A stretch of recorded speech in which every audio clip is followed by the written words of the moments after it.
What's going on, my friends? Welcome into the PHLY Phillies podcast. I'm Ron Burgundy. No, wait, that's not right. I'm Tyler Zulli. That's John Foley.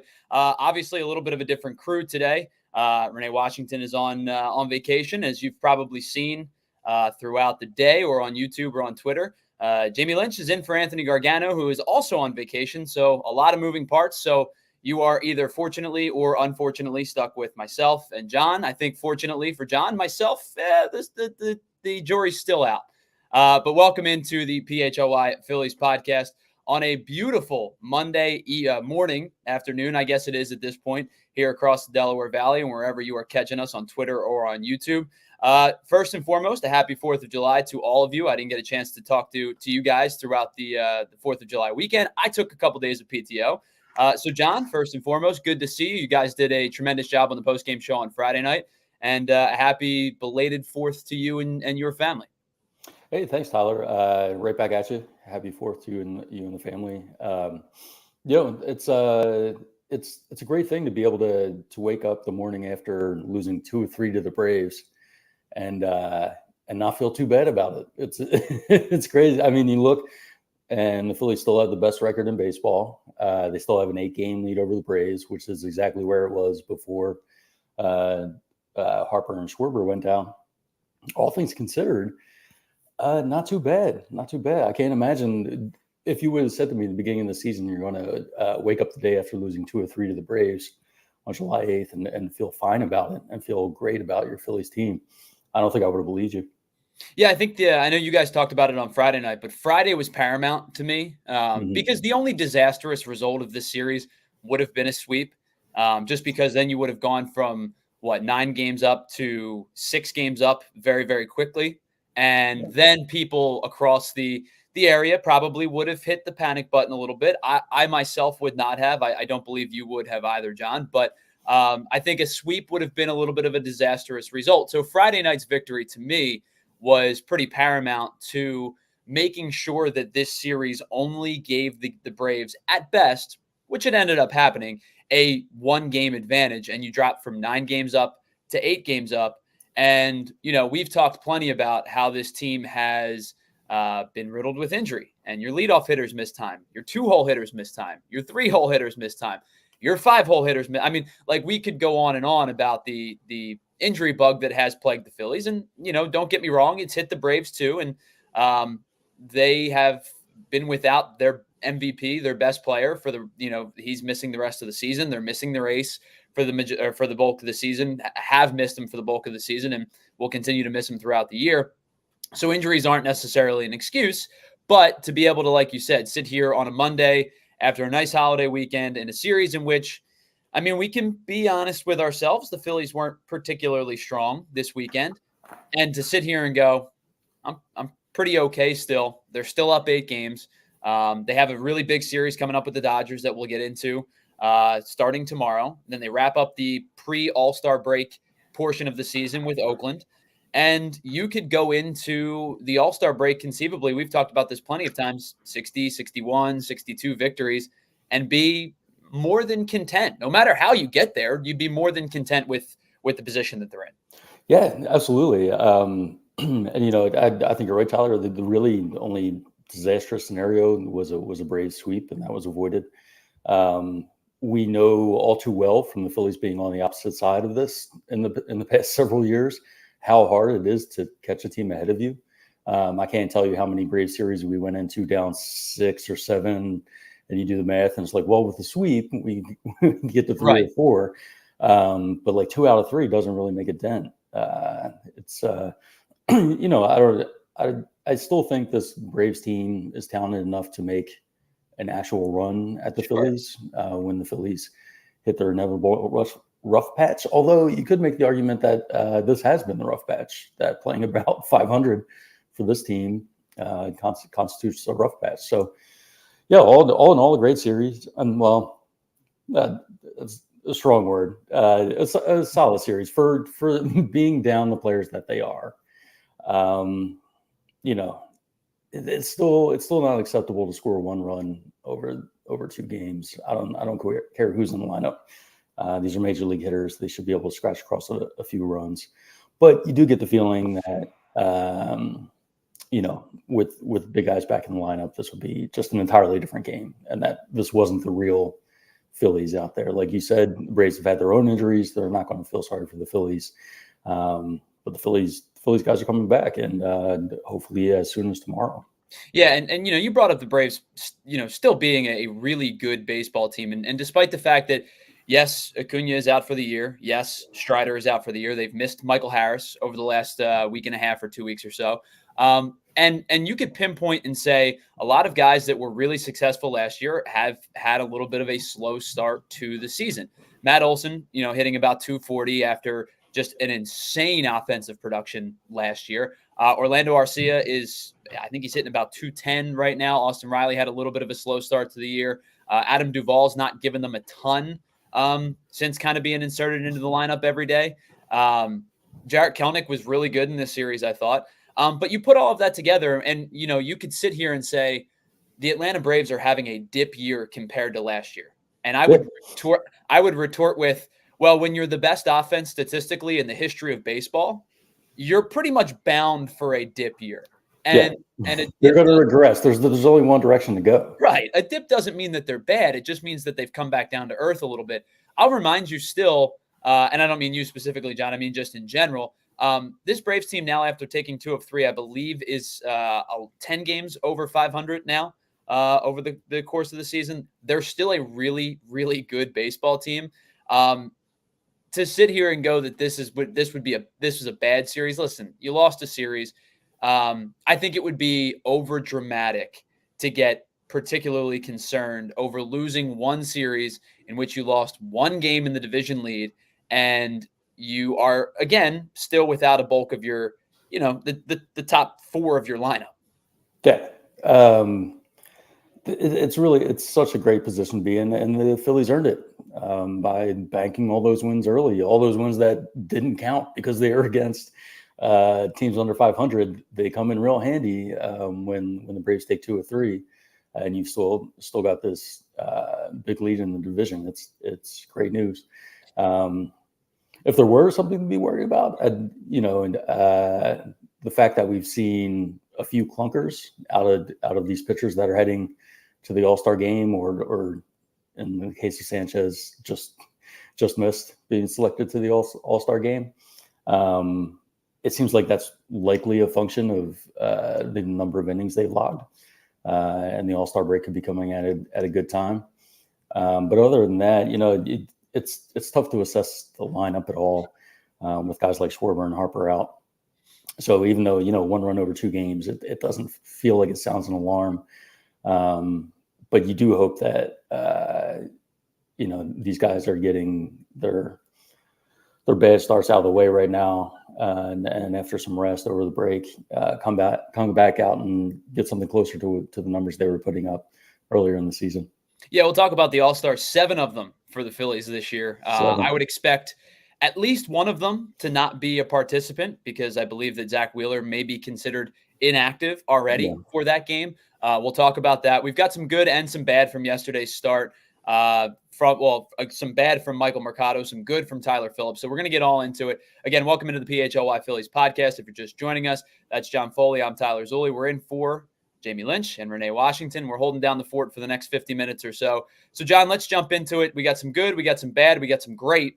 Let's start with the bad, and then we can have some fun towards the end of the show. Michael Marcato yesterday, an unfortunate start for the young starter making his second professional or second major league start with the Phillies, his 3rd appearance with the Phillies. You know what the thing with this game, this particular outing was, John? Like, I don't necessarily look at this and have a ton of worry. I don't necessarily look at this and go, well, maybe the first start was more towards a flash in the pan, or maybe it was the fact that the Cubs have struggled. When you have a start like Michael Marcato did, it's pretty easy to pinpoint why he struggled. It's one word. It's command. Man, yeah. The command was terrible yesterday. The first 8 pitches were just all over the place. Yeah, I mean, I don't think he was particularly competitive in a lot of at-bats. And when you can't locate your fastball, which I think was the primary concern for him yesterday, was he wasn't really able to locate his fastball, you have to start to go to other pitches. And we talked about him after his start in Chicago. I thought his best pitch against the Cubs was the cutter. And he ended up, I felt, leaning towards the cutter a lot more to get pitches over the plate, like just to get back into counts. He started leaning on the cutter a lot more. And I think for the most part did a nice job in the first inning of limiting the damage and really heavily relied on the cutter to get out of that, kind of tightrope his way out of danger.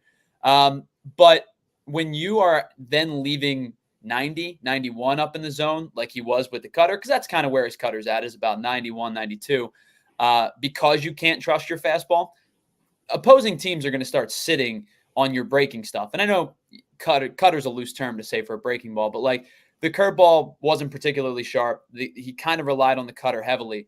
So to me, when you can't spot the fastball like he was clearly unable to do in yesterday's start, I felt like he started gripping tighter. Like he started gripping the pitches tighter, and his arm slot was off.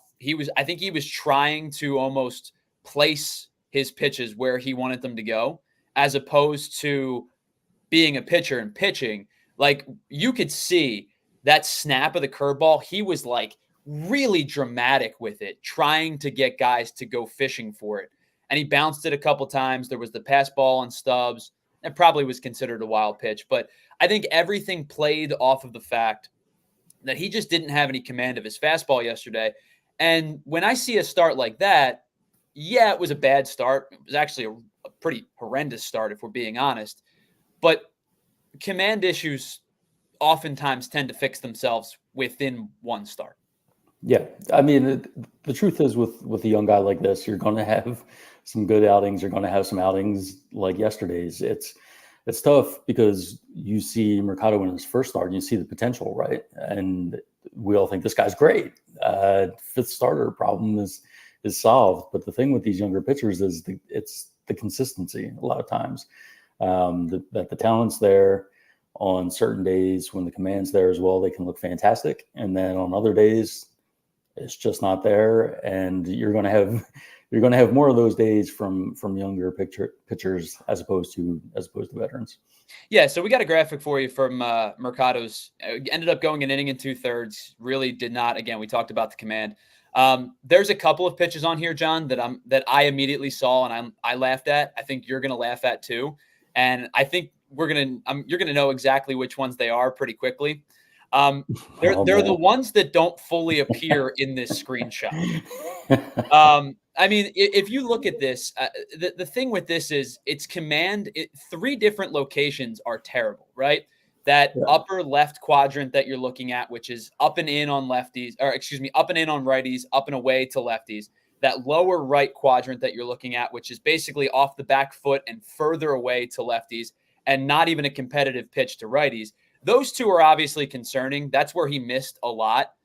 But to me, where he got in the most trouble, because he was trying to overthrow the curveball, because he didn't feel like he was confident in the fastball. If you look at that the middle upper quadrant of the strike zone, that is not a spot that you want. That's not somewhere you want to throw. So when you have, when your command is it's just lost on you in any particular day, and you're missing up here and you're missing down there, that pitch, that's where they're sitting.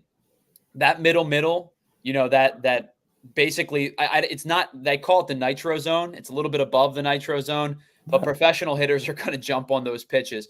And it was just a snowball effect, right? Rolling downhill of command was bad up, trying to snap the curveball down. And then all of a sudden, when you miss, you basically miss right over the heart of the plate. And I think those three combined for what was a bad performance from Michael Mercado. Yeah, I mean, you look at that chart, and for folks listening on, podcast after the fact without the visual, there were pretty much no pitches in the corners of the strike zone to be found on that graph. It was either missing a mile up and in, a few of them just planted in the dirt, and then the other place he was missing when he's not hitting the quarters was right over the heart of the plate. And like you said, Tyler, Major League hitters, they're going to take advantage of that, especially some of the hitters that the Braves have. Yeah, and I think that when you basically become a one-pitch pitcher as a starter, guys are going to get locked in. So we talked about the fastball command and it just wasn't there. The curveball was probably the other concerning pitch to me was, we were talking about how it felt like he was just really laboring and trying to snap that curveball through. When you have positive pitchers counts, 1-2, 0-2, you still can't just say, all right, here, I'm spiking this curveball. If you chase it, great. If you don't, it's 2-2. It still needs to be a competitive pitch. And I think even in counts, the few counts that he did get ahead in, where he was trying to throw the curveball for a put-away pitch as opposed to a get-me-over strike type of curveball, they weren't particularly competitive. And like you said, when you have a lineup that's as professional as this Braves lineup is, even the guys that are struggling, they've been in this league a long time. They know what non-competitive pitches are. And a lot of times yesterday, it felt like Marcato's curveball was non-competitive. So to me, that was the other one that was of concern was if you can't spot the fastball and the curveball almost feels like it almost feels like hey, Javi Baez would swing at this pitch, but probably nobody else in baseball, it becomes an uncompetitive pitch. And you see me, like, for those that are watching on the video platforms, I smile, I kind of shake my head, I shrug my shoulders. To me, this is more indicative of a guy, and Rob Thompson brought this up in the post-game press conference, of a guy who's making his first ever start on what we call regular 4 days rest. He's been in the bullpen. He's gotten some extended start time in the minor leagues. Thompson said he's never made a start on 4 days rest before. I have to think a young kid facing a good lineup on what looked to be a hot, humid day in Atlanta, I think probably just struggled to kind of put it all together. And to me, I feel fairly confident, John. I don't know how you feel. I feel fairly confident as kind of chalking this up as a bad start. Yeah. I mean, I think that's exactly what you do, Tyler. Right? You just flush it. Mercado, to the extent he gets more chances, there'll be good starts, there'll be bad starts. And I don't think just the same way we should have kept our expectations reasonable after the first start, and it was a good first start. But I think to some extent we get our hopes up too high. I don't think now, after his second start goes sideways, we say, okay, well, I never want to see Marcato on the mound again. So, hopefully he has a bright future, but he's obviously still a work in progress. And let's face it, he's up here because of necessity, because Taijuan Walker was hurt and Spencer Turnbull was hurt. And even for a team with good depth, now that depth starting to get tested. Sure. So you get guys like Marcato and the guy who I think we're about to talk about, and Tyler Phillips. Yeah, and the one thing before we kind of transition from the bad to the good of yesterday's game, the velocity still was there for Marcato, kind of in the average range that he typically throws his fastball. I believe he sat his slowest fastball was 92.9, which at 93 at the low end, I'm not going to complain about. I think he reached 96.2. So he was basically somewhere in the range of 92 to 96. The velocity was where I believe Rob Thompson and the group wanted it to be. And I will say this, I know that you really had to piecemeal the rest of the game together to basically get 22 outs out of your bullpen. But I think in that particular scenario, Rob Thompson made the right decision to get him out of the game when he did, because I don't want to ruin this kid's confidence after what was a good start against Chicago and what now is a bad start against the Braves. I was okay with the quick hook by Rob Thompson yesterday. Yeah, I was too. I mean, I think you don't want Mercado just out there just getting shelled and just, taking the hit to kill some innings, especially when I think that's exactly what they had in mind for Tyler Phillips, who, when he was called up, people took a look at his numbers and said, why this guy? Why is he being called up? And I think the reason is because he's able to handle a lot of innings. As you saw, he ended up pitching the last 4 of yesterday's game. Yeah. But something funny happened along the way in that he actually looked really, really good. Really well. Struck out the first 4 batters he faced. allowed just one run over those 4 innings on the home run ball. So that's really interesting. And again, just like after Marcato's first start, we want to temper our expectations after seeing what Phillips did here. He does have a track record that doesn't really jump out at you as future star. This is a guy who's been bouncing around the minor league since 2015, and making his debut here in 2024, which is in some ways a cool story, but also in some ways it's indicative of what the expectations really are around him. I don't think he's a guy who the Phillies envision as having a huge upside with the numbers he's posted. But you know what? Strange things happen, and sometimes guys get up to the major league level and make a strong first impression, and that's exactly what he did in yesterday's game. Fantastic job by Phillips. I mean, he was in there to eat up those innings, whether he was pitching well like he did or whether he was getting knocked around. It partly to protect a sort of more highly touted prospect in Mercado. They call this guy up here to take his lumps, and for the most part, shut the Braves down. It was a really cool thing to see, especially for a local guy.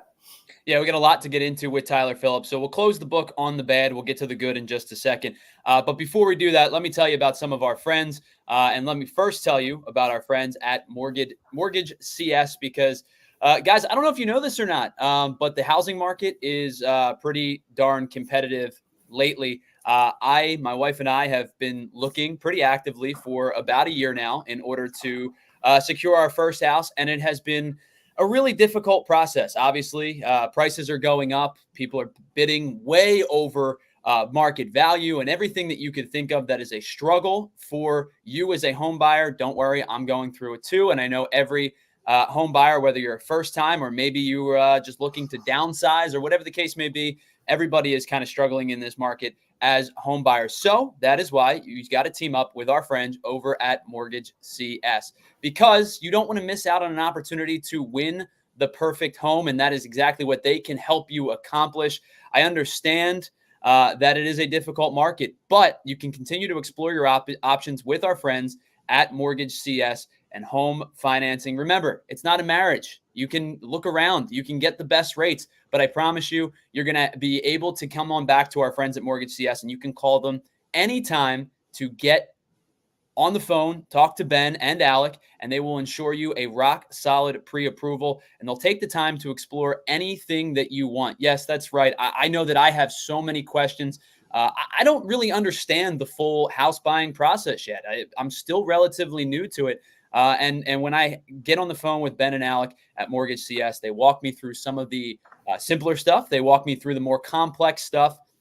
And that is why I have those guys in my corner. It is a ridiculously competitive market right now. And in the end, I promise you, you will be happy that you texted Ben, the CEO of Mortgage CS. Yes, that's his personal number on the screen for you in the bottom left-hand corner. It's 267-391-7425. There's a reason that people win more with Mortgage CS. So again, call or text Ben right now at 267-391-7425 and see for yourself why I trust them, why everybody here at PHLY trusts them. You can also go to www.mortgagecs.com/PHLY. Now, this advertisement is not a commitment to lend or extend credit.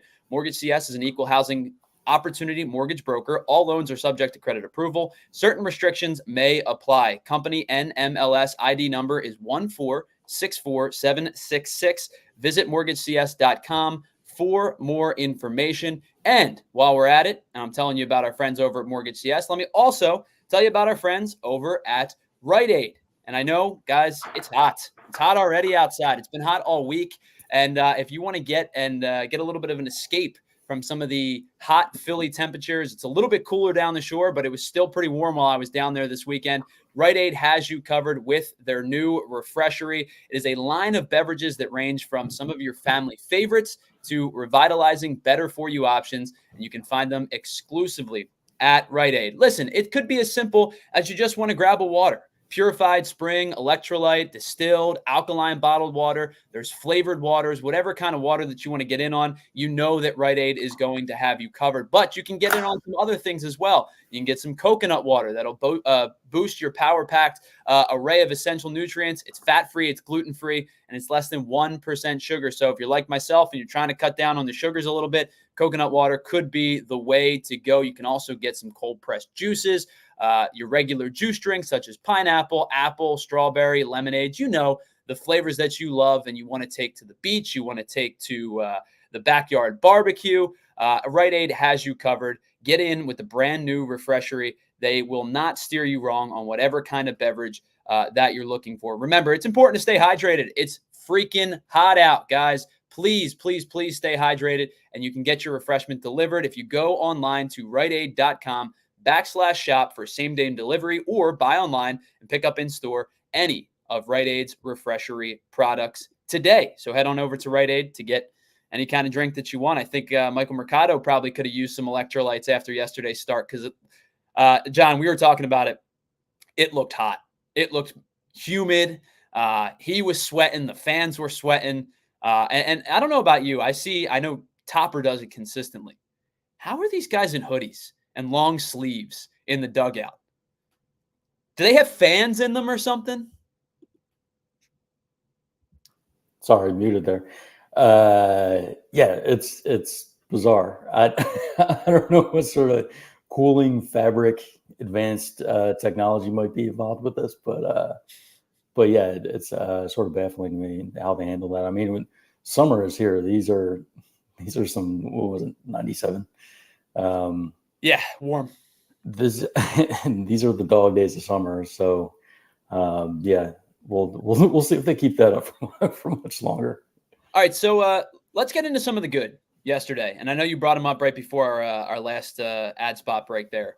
Tyler Phillips makes his major league debut. And I know you talking about tempering expectations because of, bouncing around the minor leagues a little bit. And I know he had Tommy John and missed an entire season a couple years back. But I think we tipped the cap to Tyler Phillips yesterday. He came into a spot that was low leverage, right? The team was down quite a few runs. But they got exactly what they needed out of him, which was innings, to eat innings. He ended up going, like you said, the final 4 innings. He threw 53 pitches.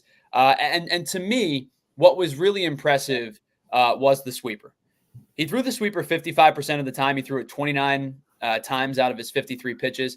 And I don't know about you, John, but the one run of, I believe it was Olsen, Ozuna, Darno, and then I think it was Duvall. So he strikes all 4 of those guys out in a row. And it almost felt to me, I'm sitting there watching those bats kind of unfold, and he's leaning heavier and heavier and heavier on the sweeper. And I go, got to be careful, man. Can't get too comfortable with one pitch. This is Major League Baseball. Guys adjust. And he just kept dotting it and dotting it and dotting it. And especially to the right-handed hitters he was facing. I mean, that thing was diving off the outer edge and just burning away from these hitters. And I know that they're going to get a book on Tyler Phillips eventually, but it looked to me like he was so confident in that pitch yesterday where he continued to bury it off the outer edge to those right-handed hitters. It was impressive. I got to give the kid a lot of credit. No, it was really impressive. Hitters eventually will get a book on him, as you noted, and we'll figure it out. And he's going to have to mix things up a lot more. But as far as your first appearance in the majors, and they're not hitting it, if it ain't broke, don't fix it. He just kept throwing it, and it kept working. So, again, that's not really a recipe for long-term success. But within the context of one game, just excellent work by him. And then, aside from the details of it, just backing up and looking at, the story. This guy, local guy, Phillies fan. Yeah. Been toiling in the minors for 9 years. Finally gets his moment with the big league Phils, and has a performance like this. It's it's pretty cool stuff. Yeah, I always love the family stories that they usually pan to the family. His significant other was there. His son was there. And did you hear the story post game where he said Yeah, my son was crying. And I think somebody asked him, oh, was he, like, were they happy tears? He goes, no, he was afraid. He was afraid of blooper. It was blooper, as well as should be. Like that thing, I don't know. Not a big fan of blooper. Not a fan of the way they give him sort of like a social media voice to sort of get into weird things with fans. I don't know what's going on with blooper, but all I know is makes me feel very fortunate that we got the fanatic. Yeah, the Braves are dealing with that. Whoever runs the blooper social media account, I feel like is using it as a free therapy session at this point. Yeah. It definitely seems like they're going through it sometimes. But yeah, I mean, like the human side of things is always cool to see too, right? Especially for these guys, right? When you get a guy, and I don't want to take anything away from any player or pitcher, getting to the major leagues is an accomplishment. I believe, what is it, 0.1% of all college players end up getting to the major leagues. It's a ridiculously small sample size. But when you see a guy like, let's take Paul Skeens, for example. Paul Skeens was filthy at LSU. He was dicing up guys in the minor leagues. It was just a matter of like service time manipulation and things like that before Paul Skeens was a major league pitcher. And now he's an all-star in his rookie season. That's the type of guy you expect to be a major leaguer. And again, I don't want to take anything away from him. What Paul Skeens has accomplished in his rookie year has been awesome. But I think there's extra validity for on a human side of things, for a guy that, as you said, toiled in the minors a little bit, had some arm injury setbacks, was like the guy that was the guy that started yesterday, or excuse me, on Saturday for the Braves, Spencer Schwellenbach, was a shortstop, blew his arm out, got back to pitching at Nebraska. Those types of stories to me are really, really cool. Yeah. And baseball's filled with them. The Phillies are filled with them. You can take a look at Christopher Sanchezs and the journey he's been on. Sure. Before now finally solidifying his role, and then possibly maybe he gets swapped in for. I'm holding out hope that he gets swapped into the position that Wheeler is going to have to abandon since he's not able to pitch. But even if he doesn't, we know it's an all-star caliber season from Sanchez right now, whether or not he technically makes the team or doesn't. So my question, and we'll definitely dive into some of these guys a little bit later. Wheeler's making 2 starts this week, or is probable for 2 starts this week. I believe he starts tomorrow, and then okay, never mind. I've just answered my own question. I believe he's scheduled to pitch on Sunday. Am I correct? I can pull it up right here. He'll pitch Sunday. I think that's how that math works. Yeah, I'm never great at counting the days. Right, Wednesday, Thursday, Friday, Saturday. That would be 4 days. So Wheeler would pitch. That makes way more sense. If he's scheduled to pitch on Sunday, they're not going to use him in the All-Star game. Yeah. So Tuesday. Was it? Yeah, he's not going to pitch in the All-Star game. That's why because I was going to say, are they just going to come up with some phantom injury so he doesn't play? He doesn't have to make but it makes more sense. He's going to be scheduled for 2 starts this week. Yeah. But yeah, I mean, I think that you bring up Christopher Sanchezs, like the maturation. We've talked about him plenty. The maturation for Christopher Sanchezs over the course of the last couple of seasons has been nothing short of super impressive. I think the one thing to me, and they've talked about this on the broadcast plenty, was they basically told Christopher Sanchezs, bring your velo down. We know you can throw 95, 96. Bring it down to like 92, 93. Learn how to pitch. Stop being a thrower, become a pitcher. And once you become a pitcher, bring your velo back up. And now he's done that in such a way where the difference between the 93 fastball and the 86 and 87 changeup is not super stark. The difference between the 96 fastball and the 86 changeup, and especially when you're in that same arm slot, because his arm slot when he's on is like, you can't tell that it's this different between changeup and fastball. So for him, being able to reacclimate to throwing hard and still throw strikes, to me, has been the biggest maturation process of Christopher Sanchezs, the thrower, to Christopher Sanchezs, the pitcher. Yeah, and it's been a beautiful thing to witness from, sort of reliever at the fringes of the roster to spot starter back of the rotation guy to whatever exactly you describe him as now. It really feels like, not as he's doing a great job this season, but he's just this ascending talent, and it's really fun to watch. Yeah, he really has been. And whether he makes the All-Star team or not, I think we can all respect and appreciate the season that he's put together. Because listen, the thing with the All-Star game is it's still I'm almost to a point where I think it's an antiquated system of every team has to have a representative. The NBA doesn't do it anymore. I know the roster size is smaller. The NBA All-Star game roster size is smaller.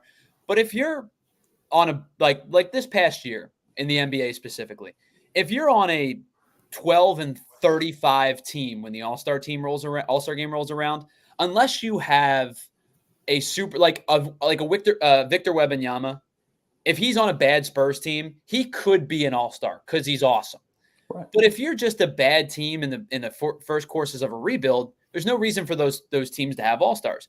I think we're at the point now where like these teams, the Marlins don't need an All-Star. Tanner Scott probably could have been an All-Star on his own right. Right. But the Marlins don't need an All-Star if they don't have a Tanner Scott. The A's probably don't need an All-Star. Like these teams that are substandard in a particular year shouldn't be forced to have an All-Star unless they're All-Star worthy.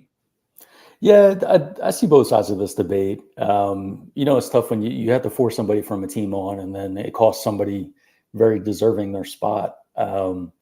That's pretty brutal. The flip side of that is if you look at it less as a recognition of players and more as an experience for fans, there's a lot of kids out there that are into their team, whether it's a good team or a bad team, and they're going to tune into the All-Star game, and they would like to at least see one of their guys introduced and wait for the appearance. And for a number of years that was Phillies fans. I sitting there waiting for Heathcliff Slocum's entrance. I believe me, I get it. There were some lean years in the mid 90s, and then again in the mid 2010s. I totally understand it. Yeah. The inverse to that is, and I mentioned this guy specifically with Jamie a couple weeks ago. The early 2000s Pirates were just dreadful, and like Zach Duke making an All-Star game. You know what I mean? Like the year, like Paul Bird making an All-Star game for the Phillies the one year is just and again, some years there are deserving candidates. Like the year that Pat Neshek would have been, or I think the year that Pat Neshek was an All-Star for the Phillies, he was having a tremendous year. Now, he refused to close, and I think that's stupid, but he was having a really good year on a bad team. He was probably a deserving candidate. Like I said, I bring up Tanner Scott. He's having a freaking awesome year, and he's a deserving All-Star, even on a bad Marlins team. But if you get a Zach Duke, that type of guy with he's got the best ERA on the team. It's 4.0 flat. Yeah. Is he an All-Star? I get your point. I wonder if there's some sort of compromise solution where, like, okay, it's one player from every team. Unless we take a look at your team, there should maybe be some discretion involved for scenarios, right? Where look, we scoured your roster. You just do not have any All-Stars, and we can't help you. You got nothing. Sorry, you got nothing. Sorry. And I will say this, and I know we've talked about this plenty. I think the way that you were bringing it up with, like, the fan wanting to see their player, even if they're not particularly All-Star worthy, I think that holds more water and has more validity if they go back to the team wearing their own jerseys. Yes. And I think that most Major League Baseball fans appreciate, the one team wears their home jerseys, the other team wears their road jerseys, and you match it up as best as you can. But I think it, like, the almost weird amalgamation of, let's say you got Oakland green, Toronto blue, Baltimore orange. For some reason, it works within the construct of the All-Star game.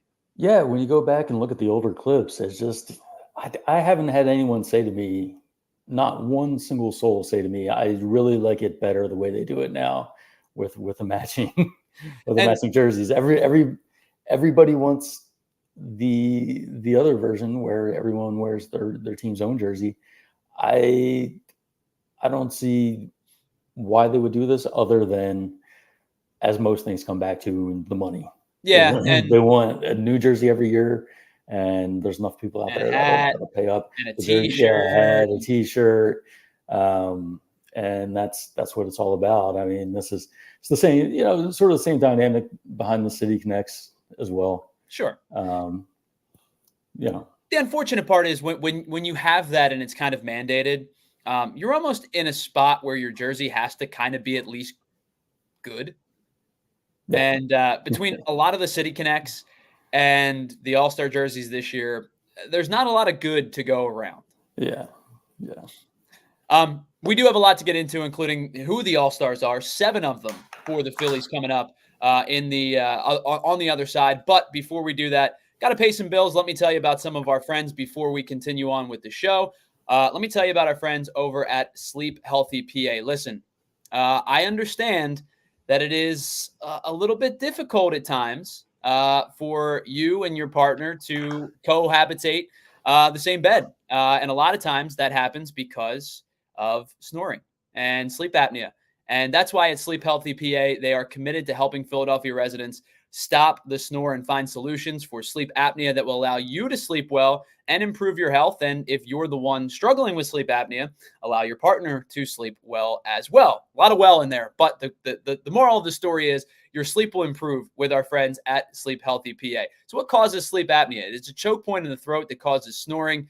And Dr. Andrew Cohen, a board-certified dental sleep medicine, board certified, in dental sleep medicine, and his staff will work with you one-on-one to help you provide first-class care that will meet your needs. And more than anything, Dr. Cohen just wants to see his patients healthy. Now, I understand that in days past, the CPAP machine that you may have for your sleep apnea, it's kind of cumbersome. It's bulky. It's annoying to sleep with. Sometimes it slips off your face in the middle of the night.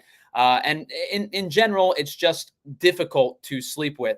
So our friends at Sleep Healthy PA, based in Jenkintown, will work with you to educate not just you, but educate other dentists around the country on the personal approach to helping those with sleep apnea. And if you tell them PHLY sent you, you will receive 15% off your initial workup. So it is a 2-part process. It is a 2-hour initial exam that is split into 2 sessions. The first session will be an information gathering session, which will you'll go through your medical history, you'll take some imaging, and then the second portion, you will review your results, and Dr. Cohen will share his recommendations with you and hopefully get you on the path to sleeping better, helping your partner sleep better, and you wake up feeling more refreshed, and you don't have to worry about that cumbersome CPAP machine any longer. So if you're experiencing sleep apnea and looking for a custom solution to stop the snore, reach out to Dr. Andrew Cohen at sleephealthypa.com or call 215-337-2501. And of course, tell them that we here at PHLY sent you. And while you're at it, a little bit of a different swing of things.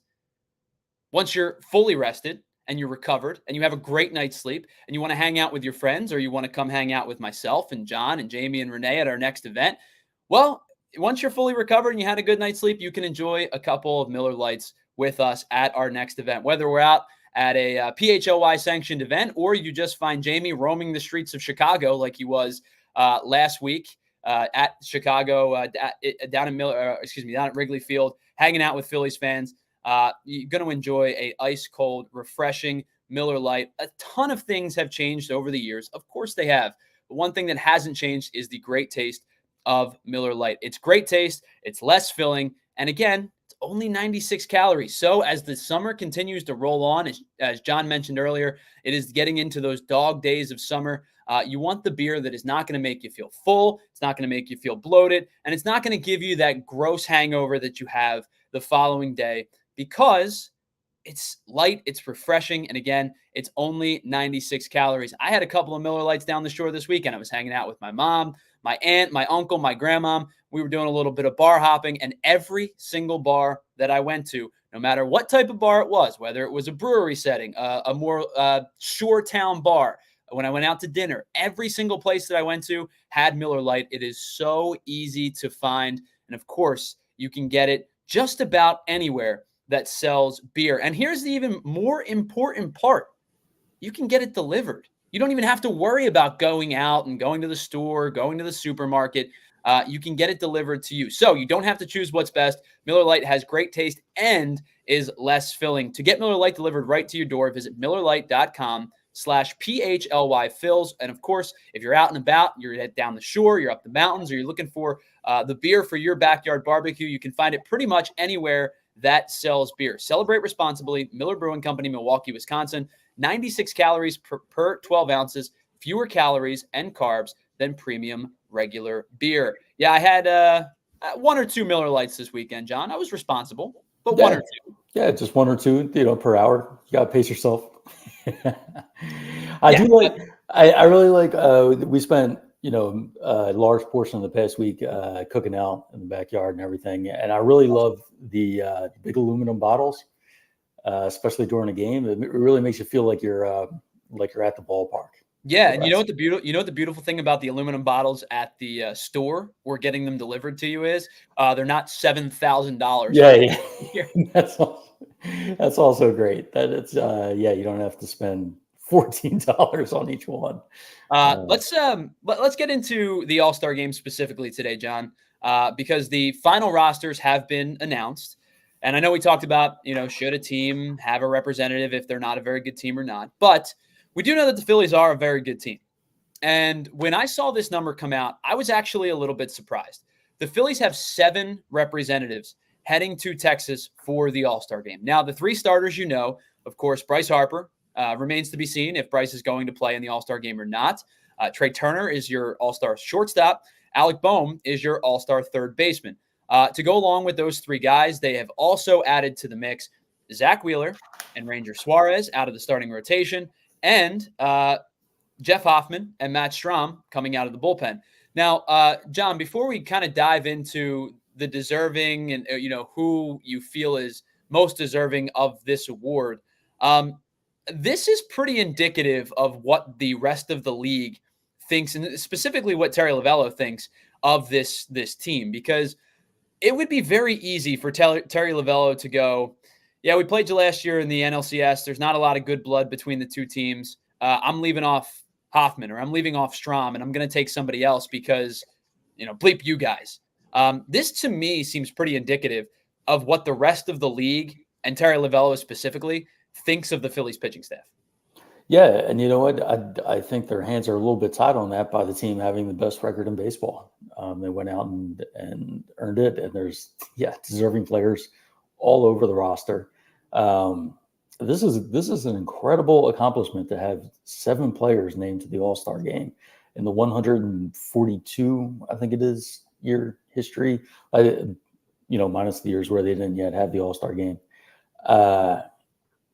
To break the franchise record, and not just break it. The Phillies have had 5 players a handful of times, but they didn't just, squeak by and break it with 6. They're sending 7. We mentioned we might even see another.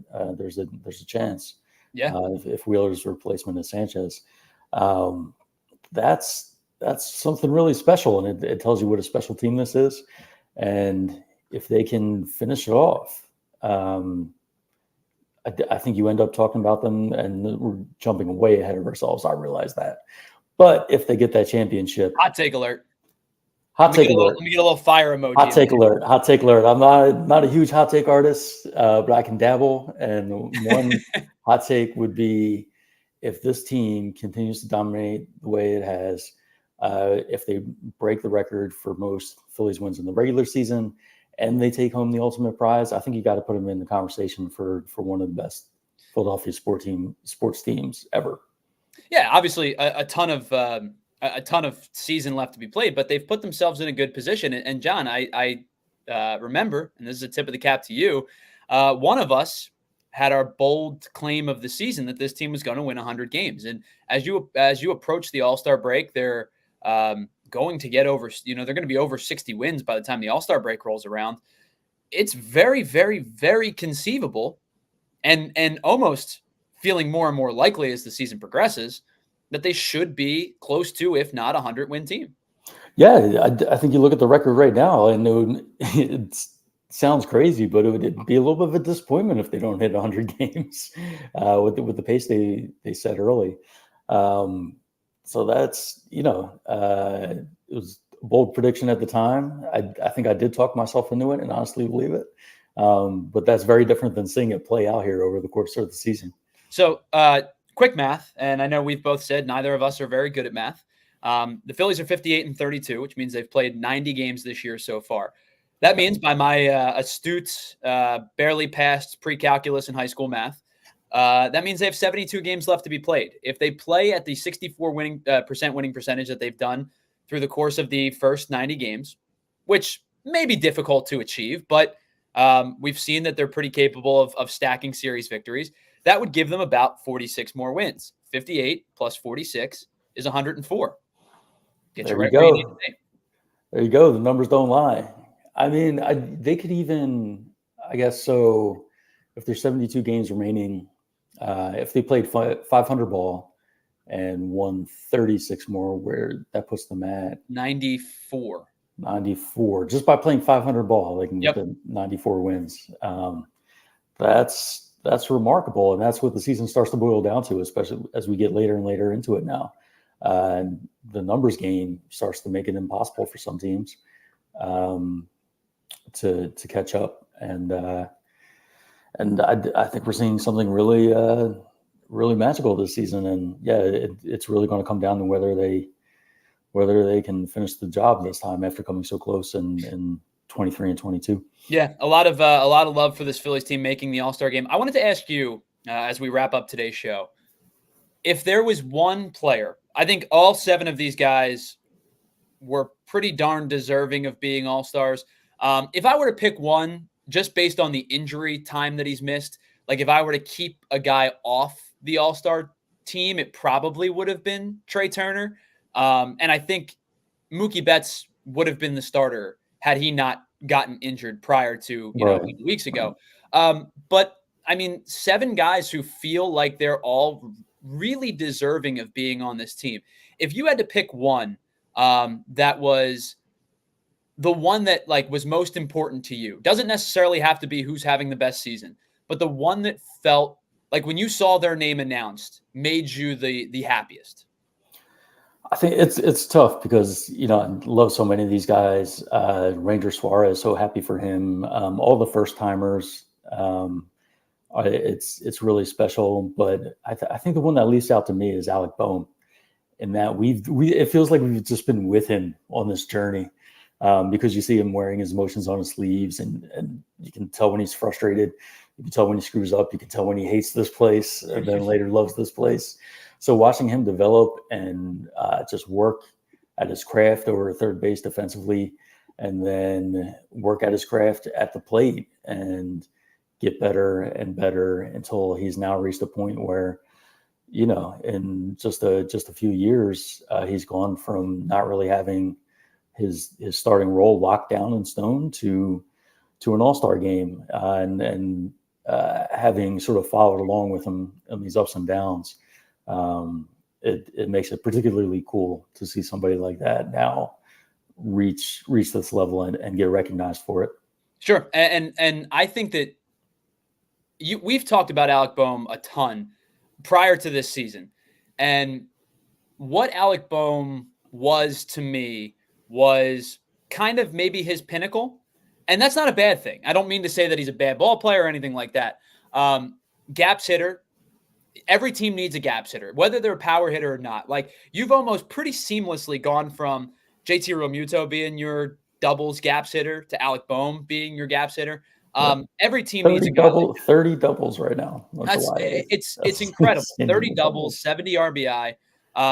What he's matured into, I think on both sides of the ball, he has matured into a hitter who trusts himself at the plate, who has a really good grasp on the strike zone now, and somebody who, if you make a mistake, he is going to make you pay. And this is a guy that really conceivably could end up with 105, 110, 115 RBI and hit less than 20, 25 home runs. You know what I mean? Like, when you see those type of numbers in the RBI category, more times than not, you're seeing 32, 38, closing in on 40 type of home run hitters. The maturation that he has made offensively is really, really impressive. And then defensively, I don't think Alec Bohm's ever going to be a Gold Glove defender. I don't think he's ever going to be amongst the upper echelon. You're never going to compare the guy to the Nolan Arenados, the Manny Machados, the Ryan McMahons, the Brian Hayeses of defense, right? But to become what I believe now is an above average defender, that to me is leaps and bounds, almost more important. I shouldn't say more important, probably equally important as his offensive production, because he's not a butcher defensively anymore. There's times where I go, "Ooh, don't like the way you took that route," but he makes the play, right? He makes these weird like crane type snags sometimes, and I go, "What are you doing, dude?" But he makes the play. Yeah. I think defensively, his improvement is just as impressive as his offensive improvement. Yeah, I think so too. I remember watching him early on, and it's just like, what is this sort of tall, lumbering guy? How's he ever going to become a serviceable third baseman? Like, I don't understand this project, but he did it. I mean, it's not an easy thing for a guy his size to make these nice plays on ground balls. As you mentioned, Tyler, sometimes the mechanics look a little unorthodox, but then also I can't count how many times you've seen him make a leaping grab up in the air. Yeah, that really only somebody his size could make on like a line drive that would go over most third basemen's heads. So yeah, it's really been a lot of fun watching him develop. As the Boz notes, it has a lot to do with that 15 pounds of off-season muscle, which may or may not have been a real thing. Yeah, I mean, range has improved. Range has improved. Arm has improved. And I think more importantly, defensively, so I've never played third base. I am left-handed, never had, and quite frankly, even if I were right-handed, I don't think I would have had any interest in playing third base. Kind of a scary position, if we're being honest. And you could go, "Oh, Tyler, grow up." Kind of a scary position to play. I think he's matured to a guy who is confident in himself playing the third base position. And that in and of itself, I think the leaps that he's made defensively are huge. The leaps he's made offensively are statistically palpable. Really, really impressive season from Alec Bohn. Yeah. I will say, for me, the one guy that I almost feel personally excited for, because I've kind of almost been beating my chest a little bit about this guy for the last 2 years. And I don't mean to say like, "Ha I told you so." I'm not in that business. But it feels like this guy has earned this right at this point, is Matt Strahm. And I know Strahm had a couple of rough outings last week. And when they talked about this on the broadcast, and they're 100% correct. Matt Strahm doesn't throw 99. Matt Strahm doesn't have that one devastating breaking ball. But what Matt Strahm does well is pound the zone, attack hitters. He's absolutely fearless. I mean, you can tell. He's in, second and third, one out. He gets out of it, goes right at you, throws on your fists. He's willing to, throw the breaking ball in the dirt and trust his catcher. The Matt Strahm that you've seen this year, sans those 2 outings where, he struggled a little bit, but everybody's going to struggle a little bit, has been really, really special for this team, because he just goes and attacks. And he is somebody that I looked at that signing last year and I went, that's a good signing. I think that's kind of an underplayed signing a little bit. I think that I don't think he should be a starter. And then, of course, he was kind of forced into the starter role, and he was serviceable. But to have a position this year where Matt Strahm he knows his role, right? He knows he's your high leverage, non-save left-handed reliever. And for him to be able to go out and just attack the zone and throw a ton of strikes and trust his 94-mile-an-hour fastball and trust his breaking ball, Matt Strahm, to me, has become such a complete reliever. And I feel proud, if that's fair to say, of the Matt Strahm that we've seen this year. Yeah. I think as fans, we should all be proud of Strahm. You just really love his attitude, right? The idea that, you need a starter for a number of games, I can do that. You need somebody to eat innings and be a long reliever, I'll do that. No problem. Just give me the ball. You need somebody to be exactly the role you outlined for him this year, Tyler. Your high leverage lefty. And he embraces that as well. And he excels in all those roles. I would argue that he was more than a serviceable starter I don't think you'd want him doing that for the full season, but for the games he started last year, I think he was more than serviceable. And he's been lights out in the role they have him in this year, with the exception of the last couple games. But, that's coming on the heels of however many straight scoreless appearances or appearances without an earned run anyway. Right. Because like ghost runners score and whatnot, or sometimes his inherited runners. It's been amazing. So every one of these guys, all 7, really have their own cool stories, whether it's, guys like Harper who were identified as super duper stars early on and had to live up to those expectations, or whether it's these guys like Bohn and Strahm that really had to battle to get recognition. Every single one of them up and down deserves it and has a cool story behind it. And it's great to see them all recognized and go together as such a large contingent. Yeah. I mean, how about former first round pick cast off was, struggled in Colorado, struggled elsewhere, kind of found a little bit of footing in Cincinnati, almost had a deal to go pitch in Japan. And now he's a first-time All-Star in Jeff Hoffman. Yeah. I mean, like you said, all these guys have different unique routes to get to this point. But, I mean, barring if you want to say Trey Turner didn't play enough games to qualify, I think all of these guys are definitive All-Stars this year. Yeah. It's wild that the Phillies have 7 representatives, and we're still talking about, well, we think maybe Sanchezs was snubbed here. And I think we can say if Sanchezs is on a different team, he probably makes the team. Yeah. If he's on one of these teams that just needs to send a representative, he's a lock. Really quickly before we get out of here and you guys go enjoy your Monday afternoon, Dodgers series begins tomorrow. It'll be Zach Wheeler and Bobby Miller tomorrow. Speaking of Christopher Sanchez, he'll take on Gavin Stone on Wednesday. Aaron Nola gets the ball on Thursday. The Dodgers, I don't believe, have announced their starter just yet on Thursday. But, John, stop me if you've heard any of this before. Dodgers are good. Yeah. just a couple of their offensive splits this year. There are currently 7 players across Major League Baseball with a 400-plus OBP. The Dodgers have 3 of them. Obviously, Mookie Betts isn't going to play, but both Shohei Ohtani and Freddie Freeman are plus 400 OBP. Shohei Ohtani is one of only 2 players across baseball with a 1+ OPS. The Dodgers across Major League Baseball are 3rd in home runs, 3rd in RBI, 3rd in doubles, 2nd in slugging, 1st in OBP, and then their cast of other guys, right? It's the top 3 when Mookie Betts is healthy of Betts, Ohtani, and Freeman. But Teoscar Hernandez was an awesome 1-year signing. I was really worried about Hernandez in a lineup like the Phillies, where a guy who strikes out a ton. He's proven me so wrong. He's been really, really good. Will Smith has been on a tear over the last couple of weeks, both offensively and defensively. He had 4 home runs this weekend. He leads the league in caught stealing above average. I think he's like a 6 already at caught stealing above average. Among qualified catchers, he's thrown out almost 40% of his base runners, which leads the league.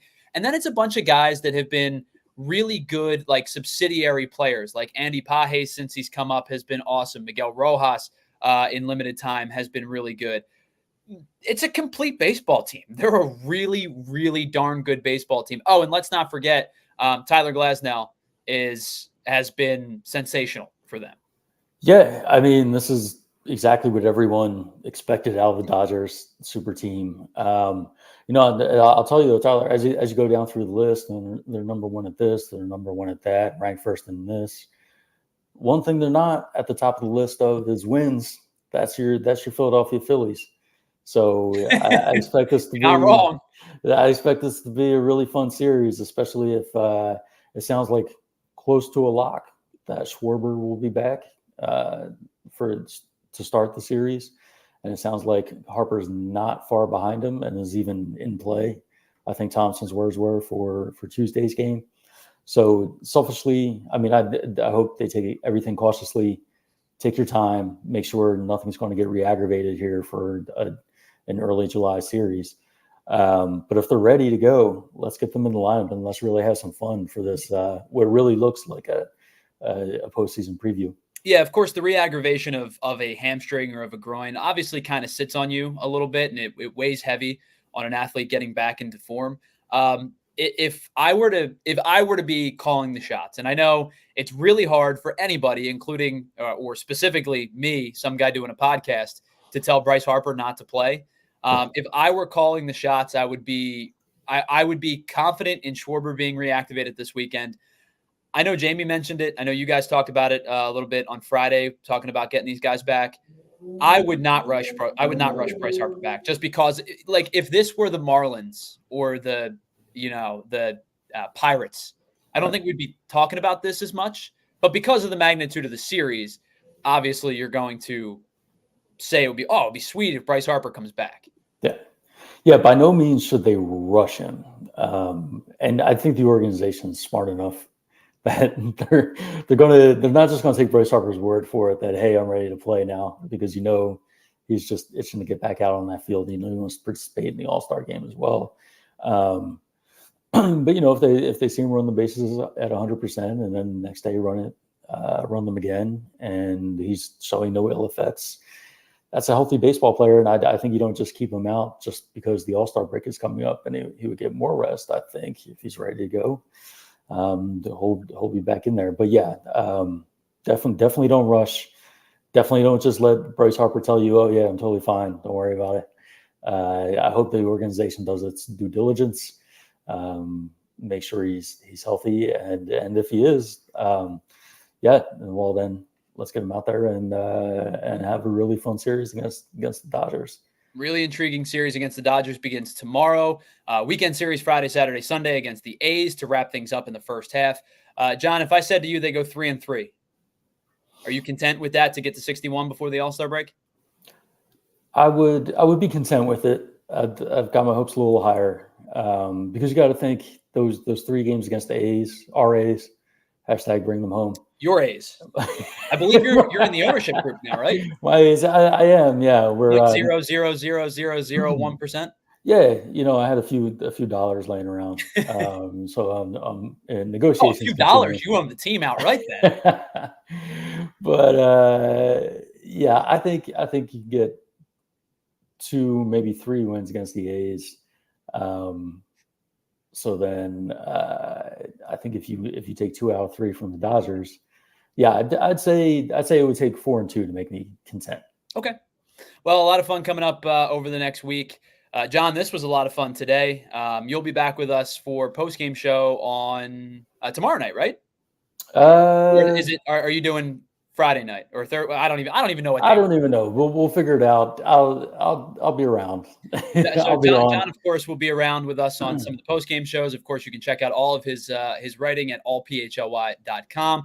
And again, before we get out of here, I would recommend you become a diehard, because you can get most of John's content on allphly.com. But if you want to get into the exclusive access to written content from John, from Kyle Neubeck, from Zach Berman, from Charlie O'Connor, I would recommend becoming a diehard. Tomorrow, Renee and Jamie will be back, so you'll be able to chat with them again. John, we will catch up with you again later in the week. For everybody, thank you so much for hanging out with us today. I know it was a little bit of a different setup with Renee off and Jamie working Anthony's show, but I had a lot of fun. I think we held it down as the B team. Hey, you know what? If we're the B team, I'm confident in the direction of PHLY. So for John Foley, myself, Tyler Zulli, Jamie and Renee will be back tomorrow. Thank you so much for hanging out with us, joining us on the PHLY Phillies podcast. We will talk to you tomorrow night for Phillies and Dodgers post-game show right here on YouTube, on Twitter, and on PHLY. We'll see you tomorrow. We all silly like the mayor.